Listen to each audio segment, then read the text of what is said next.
그리스도의 남은 고난을 그의 몸된 교회를 위하여 내 육체에 채우노라. 내가 교회의 일꾼된 것은 하나님이 너희를 위하여 내게 주신 경륜을 따라 하나님의 말씀을 이루라 함이니라. 이 비밀은 만세와 만대로부터 오므로 감추었던 것인데 이제는 그의 성도들에게 나타났고 하나님이 그들로 하여금 이 비밀의 영광이 이방인 가운데 어떻게 풍성한 것을 알게 하여 하신다. 이 비밀은 너희 안에 계신 그리스도시니 곧 영광의 소망입니다.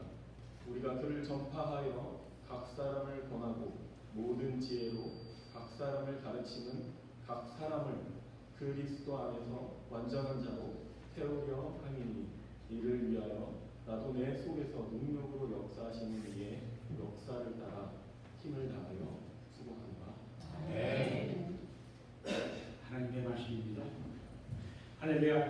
네. 오늘 주일을 맞아 예배드린 여러분들에게 하나님 우리 아버지와 주 예수 그리스도로부터 은혜와 평강이 있기를 기원합니다. 네. 하나님을 믿는 사람도 때로는 고난을 당할 수 있습니다. 우리가 예수님을 믿으면 항상 모든 일이 잘 되는 것이 아니라 때로는 고통을 당할 수 있습니다. 우리가 예수 그리스도의 복음과 교회를 위한 고난을 기쁨으로 감당해야 하나님께 영광이 되고 그분의 뜻을 이루어 드릴 수가 있습니다. 사도 바울이 골로새 교회에 보내는 이 편지를 쓸 때 그는 로마 감옥에 갇혀 있었습니다. 본문 24절에 바울은 이렇게 말합니다. 나는 이제 너희를 위하여 받는 괴로움을 기뻐하고 그리스도의 남은 고난을 그의 몸된 교회를 위하여 내 육체에 채우노라. 바울은 예수님과 그의 몸된 교회를 위하여 받는 고난을 기쁨으로 감당하겠다라고 말합니다.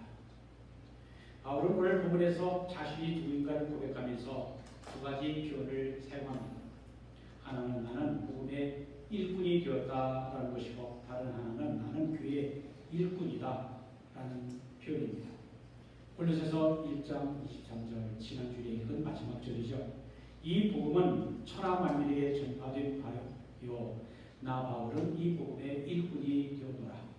그리고 오늘 복음은 25절입니다. 내가 교회의 일꾼이 된 것은 하나님이 너희를 위하여 내게 주신 직분을 또는 경륜을 따라 하나님의 말씀을 이루려 합니다 라고 하였습니다. 예수님은 누구십니까? 우리가 지난주에 말씀을 나눈 것처럼 예수님은 우리의 믿음의 대상이시요 하나님의 아들이시요 구원자이시며 보이지 않는 하나님의 형상이시요 창조이시요 교회의 머리시요 하나님과 우리 사이의 중보자가 되십니다. 이와 같은 예수를 믿고 따르는 자로서 우리는 누구인가를 확실히 알아야 합니다. 우리는 또는 나는 누구인가 라고 하는 자기 정체성에 관하여 바울은 복음의 일꾼임을 먼저 강조하고 그 다음으로 그의 일꾼인 것을 고백하고 있는데 이 순서는 중요하다고 생각합니다. 복음보다 더 중요한 것은 없습니다. 교회는 복음을 전파하기 위해 존재하기 때문입니다. 따라서 우리가 복음의 일꾼이 되는 것이 먼저이고 그리고 교회의 일꾼이 되는 것은 나중의 일입니다. 오늘 우리는 골로새서 1장 후반부의 본문을 중심으로 복음의 일꾼이 되고 교회의 일꾼이 됨이 무슨 의미이며 복음의 일꾼으로서 그리고 교회의 일꾼으로서 어떻게 살아가야 하는가 하는 것을 함께 생각해보며 은혜를 나누려고 합니다.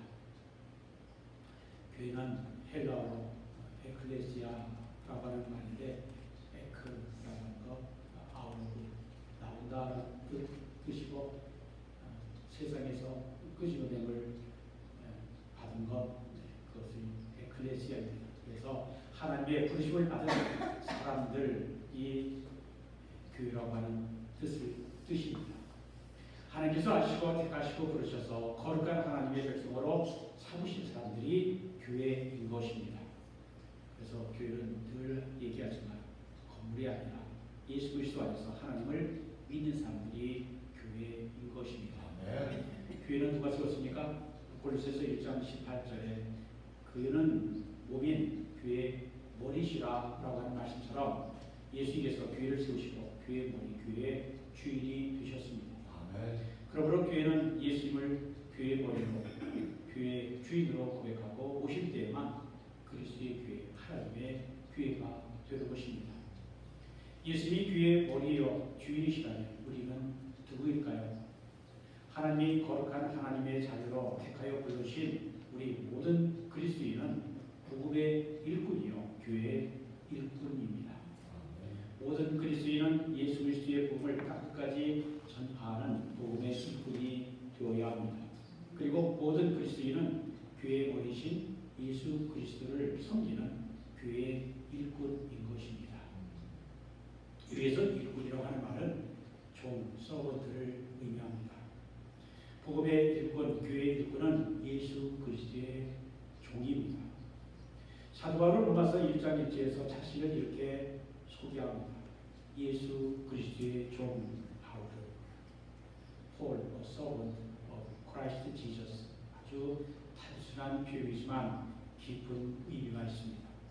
나 같은 죄인을 구원해 주시고 예수 그리스도의 종으로 삼아 주시다니 너무 기쁜 정도가 아니라 황송합니다 라는 고백입니다. 바울은 예수 그리스도의 종이라고 하는 것에 대해서 대단한 자부심과 기쁨이 있었습니다. 저와 여러분들도 나는 예수 그리스도의 종입니다 라고 고백할 수 있기를 바랍니다. 아멘. 우리는 하나님의 종 예수 그리스도의 종이라고 하지만 예수님은 너는 나의 자녀다, 너는 나의 백성이다 라고 하시며 올가매는 게 아니라 죄로부터 자유하게 하시고 그리고 평안케 하시고 함께 하시는 그 자신감을 주신 줄을 믿습니다. 바울은 교회에 대한 특별한 애정이 있었습니다. 바울은 많은 교회를 세웠습니다. 고린도서 3장 6절과 10절 보면 바울은 자신을 교회를 심은 자라고 표현을 합니다. 나는 심었고 나는 심었고 아볼로는 물을 주었으되 오직 하나님께서 자라게 하셨나니 그런즉 심는 이나 물 주는 이는 아무것도 아니로되 오직 자라게 하시는 이는 하나님 뿐이시니라. 교회를 자기 목숨보다 더 사랑했던 바울은 그가 사랑하는 교회를 위하여 받는 고난을 오히려 기뻐하고 예수 그리스도의 몸된 교회를 위하여 그리스도의 남은 고난을 자기 육체에 채우겠다라고 고백하고 다짐합니다. 그런 내용이 본문 24절에 나옵니다. 나는 이제 너희를 위하여 받는 괴로움을 기뻐하고 그리스도의 남은 고난을 그의 몸된 교회를 위하여 내 육체에 채우리라. 바울이 아무리 교회를 사랑할지라도 그리스도의 남은 고난으로 자기 육체 곧 자기의 삶을 채우겠다라고 하는 바울의 말이 이해가 되십니까? 부모가 자식을 낳듯이 자기가 시작한 교회를 자기 생명보다 더 사랑하기에 그 같은 고백이 가능했던 것입니다. 바울처럼 그리스도의 몸된 교회를 사랑하는 사람은 예수님께서도 그를 사랑하여 주십니다. 그런데 그리스도의 남은 고난이라고 하는 말은 우리의 구원을 위한 예수님의 고난이 부족하다는 것을 의미하는 것이 아닙니다. 예수님께서는 십자가상에서 다 이루었다, it is finished,라고 선언하셨습니다. 예수 그리스도의 십자가의 고난은 온 인류의 죄를 사하시고 구원하시는데 조금도 부족함이 없습니다. 그러면 바울이 말하는 그리스도의 남은 고난은 무엇을 의미할까요? 예수님께서 저희들에게를 가르치시며 사역하시던 3년의 공생애가 거의 끝나가는데요. 주님이 저희들에게 물으셨습니다. 3년 동안 가르침에 대한 종합시험, 파이널 이그제이 될 것입니다. 너희는 나를 누구라 하느냐? 이 질문에 대해 베드로는 위대한 신앙 고백을 하였죠. 주는 그리스도시요 살아계신 하나님의 아들이십니다. 한마디로 예수님은 당신은 그리스도이십니다. You are the Christ라고 하는 말입니다. 예수는 이 고백을 만족하게 여기시고 또 내가 내게 이르노니 너는 베드로라 내가 이 반석 위에 내 교회를 세우리니 음부의 권세가 이기지 못하리라 라고 하셨습니다. 교회 에클레시아라고 하는 말은 바로 마태복음 16장 18절에 처음 나오는 말에서 예수께서 처음 사용하신 단어입니다. 그의 예수께서 십자가의 고난을 받으시고 부활하셔서 40일간 저희에게 자신의 부활의 몸을 보이시고 하늘로 올라가시고 약속하신 대로 저희들과 성도들에게 성령을 보내셨습니다. 이로 말미암아 이 땅에 최초의 예수 그리스도를 머리로 하는 교회가 탄생하게 되었습니다. 예수께서 교회를 시작하신 것입니다. 그러나 교회는 예수님을 시작하셨지만 예수님 혼자 세우시는 것이 아닙니다. 예수님의 교회의 머리이시지만 성도들이 온몸을 이루며 서로 연결되어 합하여 그리스도의 장성한 분량이 이르기까지 함께 지어져 가야 할 것입니다. 그리고 교회가 함께 지어져 가기 위해서는 그리스도께서 우리에게 남겨주신 놓으신 고난이 있는 것입니다. 바울은 자신을 위한 그리스도의 고난이 아니라 그리스도를 위한 자신의 고난을 말하고 있습니다. 그런데 이것은 바울에게만 해당되는 것이 아니라 모든 그리스도인들이 악하고 타락한 세상에서 믿음으로 살려고 할 때 반드시 받아야 하는 고난이 있다는 것입니다. 죄악이 많은 세상에서 그리스도를 믿는 믿음으로 산다는 것은 고난을 당할 각오를 해야 한다는 것입니다. 디모데후서 3장 12절에서 바울은 이렇게 또 말합니다. 무릇 그리스도 예수 안에서 경건하게 살고자 하는 자는 박해를 받으리라. 하나님의 말씀을 더하거나 빼없이 정직하게 하나님의 말씀을 전할 때 악한 세상은 그 말씀을 받아들이지 않고 거절하고 핍박을 하는 것입니다. 이 세상에서 핍박과 고난이 없이 예수 그리스도를 신실하게 믿는 것은 사실상 불가능합니다. 그러나 우리가 믿음 때문에 당하는 고난을 당하면 장차 주님의 칭찬이 있을 것입니다. 오늘 많은 설교자들이 십자가를 강조하지 않습니다. 도리어 십자가 없는 성공, 고난 없는 성공을 설교합니다. 사람들이 듣고 싶어하는 말을 하는 것입니다. 그러나 그것이 온전한 복음이 아닙니다. 십자가 없는 부활 없고 고난 없는 영광은 없습니다. 십자가와 부활, 고난과 영광은 함께 가는 것입니다. 십자가와 부활, 고난과 영광은 동전의 양면처럼 같은 것의 다른 면입니다. 교회를 세우고 섬길 때 고통이 있습니다. 성도를 세우고 가르칠 때 고통이 있습니다. 이러한 고통과 고난은 하나님의 거룩한 성도의 몫인 것입니다. 땅 끝까지 복음을 전파하며 하나님의 뜻을 이룰 때 당하는 고난은 성도의 복, 우리의 몫이요 나아가서는 복인 것입니다. 고난이 반가운 것은 아니지만 고난에는 분명히 유익이 있습니다. 의미 없는 고난이 아니라 주 안에서 주님을 믿는 믿음 때문에 당하는 고난은 감당할 만한 충분한 가치가 있는 것입니다. 우리 민족의 고난을 말과 글과 삶으로 실천하신 한석헌 선생의 글 가운데 다음과 같은 내용이 있습니다. 주부의 인용에서 프린트해 놓은 그 인용입니다. 읽어드립니다. 십자가의 길이 생명의 길이다. 고난은 죄를 씻는다. 가성소다. 가성소가 뭔지 아시나요? 네.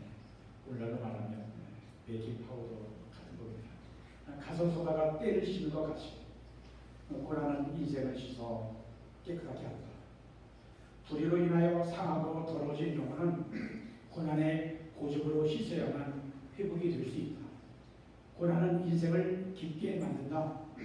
이마 위에 깊은 주름살이 갈 때 마음속에 깊은 지혜가 생기고 살을 뚫는 상처가 깊을 때 혼에서 솟아나는 향기가 높다. 생명의 깊은 뜻은 피로 쓰는 글자로만, 눈물로 그리는 그림으로만, 한숨으로 부르는 노래로만 나타낼 수 있다. 평행적, 세속적 인생관을 가지는 자는 저가 고난의 차를 마셔보지 못하였기 때문이다. 고난은 인생을 위대하게 만든다. 개인에게 있어서나 민족에 있어서나 위대한 성격은 고난의 선물이다. 고난은 인생을 하늘께로 이끈다. 궁핍의 주려고야 아버지를 찾는 버린 자식같이 인류는 고난을 통해서만 생명의 근원인 하나님을 찾았다. 이스라엘의 존재는 애국의 압박과 광야의 고생 중에서 자라났다. 고난을 받아야 한다. 우리의 평면적인 인생관을 고치기 위하여 고난을 받아야 한다. 자아에 충실하기 위하여 착한 것이 나에게 떨어지지 않기 위하여 잃었던 용기를 다시 찾기 위하여 야가 빠짐으로 타락해버린 지혜를 도로 끌어올리기 위하여 중간에 생긴 종살이 버릇을 없애버리기 위하여 굳센 의지가 자아가 되고 고결한 혼을 다듬어 내기 위하여 불같은 고난이 필요하다. 장차오는 새 역사에서 우리의 사명을 다할 수 있는 자격자가 되기 위하여 고난은 절대 필요하다. 이 백성에게 참 존귀를 주기 위하여 고난을 받을 필요가 있다. 오직 그 짐만 져라. 이 지워주는 십자가만 사랑으로 믿음으로 소망으로 지고 간다. 그러면 이제 우리 입에서 노래가 나올 것이다. 안스코 선생은 일제시대 때 살았던 인물입니다. 그때도 그는 하나님을 신실하게 섬겼죠. 일본 사람들로부터 받은 고통으로 인해서 일제시대 때 끝까지 신앙을 지켰던 사람들, 그들이 남은 자다 하는 그런 고백인 것 같고, 한민족을 하나님께로 이끌기 위해서 하나님은 고난을 허락하셨다라고 역사를 해석한 것입니다. 우리 믿음의 선배들은 고난을 통하여 하나님을 만났습니다. 고난을 통하여 예수님의 십자가의 뜻을 깨달았습니다. 고난을 통하여 믿음이 든든하게 세워졌습니다. 바울은 고난이 하나님의 뜻임을 알았습니다. 그는 고난을 통하여 하나님께서 자신의 목적을 성취하신다는 사실을 알았습니다. 그렇기 때문에 바울은 고난을 피하려 하지 않았습니다. 바울은 그리스도로 인하여 당하는 고난을 오히려 기쁘게 생각했습니다. 고린도서 12장 10절 말씀입니다. 그러므로 내가 그리스도를 위하여 약한 것들과 능욕과 궁핍과 박해와 공도를 기뻐하노니 이는 내가 약한 그때에 강함이라. 하나님의 은혜로 사는 자는 세상에서 당하는 고통, 고난, 권고, 박해 기뻐할 수 있다라고 하는 고백입니다. 에드워드 저드슨은 뉴욕의 저드슨 기념교회 저드슨 미모리얼 처치를 공헌하는 공헌식에서 아버지 저드슨의 생일을 이렇게 소개하며 말했습니다. 고난과 성공은 언제나 함께 다닙니다. 만일 여러분 중에 고난 없이 성공한 분이 있다면 그것은 그분 이전에 어떤 사람이 고난을 당하였기 때문에 성공할 수 있었던 것입니다. 또 성공하지 못한 채 고난만 받더라도 낙심하지 마십시오. 아마도 고난당한 그분 이후에 어떤 사람에게 성공이 미소 지을 것이기 때문입니다. 우리가 오늘날 예수님 믿는 믿음으로 사는 것, 예수님이 우리 대신 우리 위해 십자가 달리셔서 피 흘리시고 우리 대신 돌아가셨다고 하는 그것이 우리를 감동시키고 그리고 우리를 하나님께로 이끌어 줄 믿습니다. 아멘. 가정도 교회도 마찬가지입니다. 고난 없는 성공은 없습니다. 고난 없는 교회 성장도 없습니다. 만약 고난을 받지 않고 세워진 성공이 있다면 그것은 물과 금으로 만들어진 집과 같이 바람이 불면 온데가 없이 곧 사라져 버리고 말 것입니다. 그래서 바울은 로마서 8장 18절 그 유명한 말씀으로 말씀합니다. 생각하건대 현재의 고난은 장차 우리에게 나타날 영광과 비교할 수 없도다. 교회인은 그리스도의 거룩한 고난에 참여할 때 그 삶이 의미가 있습니다. 모든 인간은 고난과 함께 존재합니다. 인간에게 고난의 문제는 죄의 문제, 죽음의 문제와 더불어 인간이 피할 수 없는 궁극적인 문제 그런데 이러한 문제들을 인간 스스로의 힘으로 절대로 해결할 수가 없습니다. 고난의 원인은 다양합니다. 때로는 자신의 죄나 실수에서 고난, 고통이 오고 때로는 전혀 알지 못하는 데서 고통이 오기도 합니다. 때로는 알면서도 고난을 자초하는 경우도 있습니다. 그러나 고난 가운데 거룩한 고난이 있습니다. 그것은 예수님이 십자가에서 당하신 고난이요 인류를 구원하기 위한 고난인 것입니다. 교회 일꾼은 그리스도의 거룩한 고난에 동참하도록 부르심을 받았습니다. 바울은 교회 일꾼이 되어 그리스도의 몸된 교회를 사랑하고 교회를 위하여 고난을 받는 것도 도리어 기뻐하였습니다. 바울처럼 교회 일꾼은 그리스도를 위하여 교회를 위하여 받는 거룩한 고난에 참여하고 감수해내야 합니다. 바울은 교회 일꾼으로서 자신의 삶이 무엇인지 분명하게 밝혀주고 있습니다. 바울이 교회 일꾼이 된 첫 번째 목적은 하나님의 말씀을 이루기 위함이라고 밝히고 있습니다. 그 말씀이 복음은 25절입니다. 내가 교회 일꾼이 된 것은 하나님이 너희를 위하여 내게 주신 경륜, 직분을 따라 하나님의 말씀을 이루려 함이니라. 하나님의 말씀을 이루기 위해서 바울이 교회 일꾼이 되었다, 복음 일꾼이 되었다라고 말씀하죠. 여기에 직분 또는 경륜이라고 하는 말을 영어 성경은 커미션이라고 번역했습니다. 직분 혹은 경륜은 임무 또는 사명을 의미하는 것입니다. 바울은 하나님께서 자기 주신 사명이 무엇인지 분명히 알았습니다. 그의 사명은 이방인을 위한 사도입니다. 이방인에게 그리스도의 부르심에서 그들도 예수님 믿고 구원받도록 하는 것이 사도 바울의 사명이었습니다. 그래서 하나님께서 이방인들에게 복음을 전하라고 바울을 부르셨고 이방인들을 위한 도구로 사용하신다고 하는 분명한 자기 인식이 있었습니다. 바울은 하나님의 말씀을 이루려 함이라고 했는데 하나님의 말씀을 이루는 것보다 더 중요한 일이 없고 말씀과 관계되지 않은 일이 없습니다. 하나님 말씀에는 모든 것이 있습니다. 교회는 하나님의 말씀, 그리스도의 말씀을 선포하는 것이고 몸의 지체인 성도는 말씀을 실천한 사람들이고 그 말씀을 통하여 하나님은 친히 구원의 역사를 이루고 가십니다. 모든 그리스도인은 복음의 일꾼들이요 교회의 일꾼들입니다. 우리가 교회의 일꾼이 된 것은 하나님의 말씀을 이루기 위함입니다. 사도 바울은 고린도서 4장 1절에서 이렇게 말합니다. 사람이 마땅히 우리를 그리스도의 일꾼이요 하나님의 비밀을 받은 자로 여길지어다. 하나님의 부르심을 받아 교회의 일꾼이 된 여러분은 하나님의 말씀을 이루어 나가는 교회의 일꾼이 된 것을 자랑스럽게 여기시기를 바랍니다.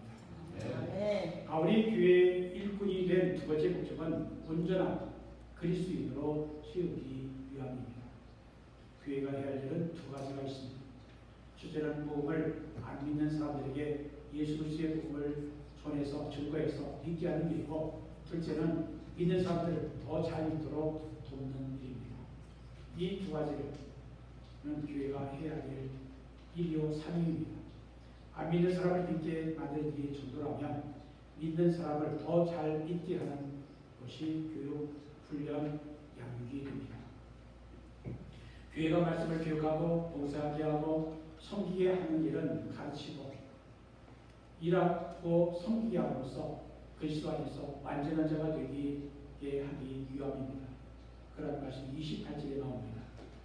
우리가 그를 전파하여 각 사람을 권하고 모든 지혜로 각 사람을 가르치면 각 사람을 그리스도 안에서 완전한 자로 세우려 합니다. 교회는 천사들의 모임이 아닙니다. 교회는 사람들의 모임입니다. 예수님을 믿는 사람도 소문이 있고 부족하지만 주님의 사랑으로 용서함을 받아 거룩한 성도라고 하는 이름으로 함께 모일 것입니다. 그러나 안타까운 것은 예수님도 좋고 성경 말씀도 좋지만 교회 가보니 예수 믿는다는 사람에게 실망하여 교회에 안 가고 싶다는 사람들이 있습니다. 하나님을 바르게 믿는 사람은 사람을 보지 않고 하나님을 바라봅니다. 그러나 믿음이 없는 사람은 예수님을 보지 않고 사람을 보는 것입니다. 교회에 다니는 사람은 천사도 아니고 완전한 사람도 아닙니다. 그리스도인은 예수님께 속하여 예수님의 소유가 되어 예수님을 닮아가는 과정에 있는 사람들입니다. 아직 허물이 있고 부족해도 예수님을 닮기 위해 노력하는 사람들입니다. 주님은 이러한 사람들을 교회라고 하시고 내 몸이라고 하십니다. 그러므로 우리들은 서로 비판하거나 비난해서는 안 됩니다. 각자 자기 십자가 지고 참고 인내함으로 서로 완전한 자로 만들어 가야 합니다. 칭찬은 오해로 춤추게 한다라고 하는 말을 들어보셨을 거고 그러한 책이 있습니다. 원제목은 웨일 단입니다. 웨일은 뭐라고요? 나는 됐다라는 거죠. 웨일다 잘못 발음은 웨일던입니다. 성경이 사나운 거래를 풀려시키는 방법은 바로 칭찬이라는 것입니다. 잘못하더라도 꾸짖는 것은 도움이 안 된다는 것이죠. 이 책의 저자는 이렇게 주장합니다. 어린아이가 발을 처음 떼면 부모는 칭찬합니다. 아이가 넘어져도 왜 넘어지냐고 꾸중하지 않습니다.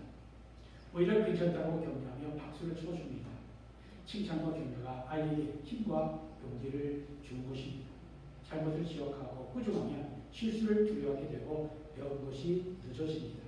그래서 이 책의 저자는 회사에서 친한 동료끼리, 가정에서 부부끼리, 형제끼리 내가 아니면 누가 얘기해 주냐, 내가 저렇게 나라도 저렇게 줘야지 하는 식으로 실수를 지적하거나 잘못을 꼬집거나 고쳐준다는 핑계로 뒤통수 치지 말라고 경계합니다. 그리스도의 몸된 교회는 그리스도께서 친히 세우시고 그리스도께서 머리가 되십니다. 예수님을 머리로 하여 지체된 우리들은 교회 안에 다른 지체들을 세워주고 도와주고 격려하고 칭찬해 줘야 합니다. 그러는 가운데 나 자신도 더 튼튼해지고 세워지고 자라게 되는 것입니다. 인내를 배우는 것이죠. 남을 돕고 세우는 것이 바로 나 자신을 돕고 세우는 길입니다. 우리는 그리스도의 몸을 이루는 지체이지만 아직은 부족합니다. 비록 우리가 부족해도 힘을 다하는 신실한 교회 일꾼들이 되시기를 바랍니다. 불평과 원망을 멀리 하시기를 바랍니다. 불평, 원망, 불만은 그리스도의 몸된 교회를 세우지 못합니다. 도리어 칭찬과 격려가 교회를 세웁니다. 칭찬과 교회가 교회의 지체를 세우는 것입니다. 오늘 본문 마지막 29절은 이를 위하여 나도 내 속에서 능력으로 역사하시는 이의 역사를 따라 힘을 다하여 수고합니다. 바울은 교회를 위한 모든 일을 위하여 자신 속에서 능력으로 역사하시는 성령님의 역사를 따라 힘을 다하여 수고한다고 고백합니다. 교회 일은 내 생각, 내 힘, 내 의지로 하면 안 됩니다. 교회 일은 우리 안에서 역사하시는 성령님의 인도와 능력으로 해야 하는 것입니다. 그리스도의 몸된 교회는 그리스도께서 머리가 되십니다. 교회 주인이신 주님은 오늘도 교회 일꾼들을 찾으십니다. 주 안에서 고난과 수고와 애씀은 결코 헛되지 않습니다. 교회를 세우는 자는 하나님께서 기억해 주시고 힘과 복을 주시며 동행하여 주십니다. 우리 모두 그리스도의 몸된 교회를 세우기 위하여 고생하고 고난을 당하고 핍박을 당하더라도 힘을 다하여 수고하는 충성된 복음의 일꾼 교회 일꾼들이 다 되시기를 우리 주 예수 그리스도 이름으로 축원드립니다. 하나님 감사합니다. 오늘 고린도서 1장 마지막 부분의 말씀을 통해서 은혜 나누게 하시면 감사합니다. 사도 바울은 복음의 일꾼이요 교회 일꾼으로 부르심을 받은 그 사명을 깨닫고 예수님의 부르심, 예수님의 제자 하나님이 아시고 택하여 교회로 세우신 모든 교회 지체는 복음의 일꾼이요 교회 일꾼이라고 한 사실을 가르쳐 주신 것 감사드립니다. 우리가 모르는 말씀이 아닙니다. 그럼에도 불구하고 자주 있습니다. 우리가 하나님 말씀, 들은 말씀 잊어버리고 나와 상관없는 말씀을 여기지 않고 바로 나에게 주시는 생명의 말씀이 진리의 말씀인 줄 알고 하나님의 교회, 예수님의 교회, 예수님이 머리가 되신 교회의 지체가 되어 복음을 전하고 우리의 구도로 그리고 주님의 모든 길을 세우라고 교회의 구도를 세우신 것 감사합니다. 하나님이 준비되게 하신 것 감사합니다. 하나님을 섬기는 자로 세우신 것 감사합니다. 하나님 감사가 열심히 충만하도록 도와주옵소서. 예수님의 이름으로 기도합니다.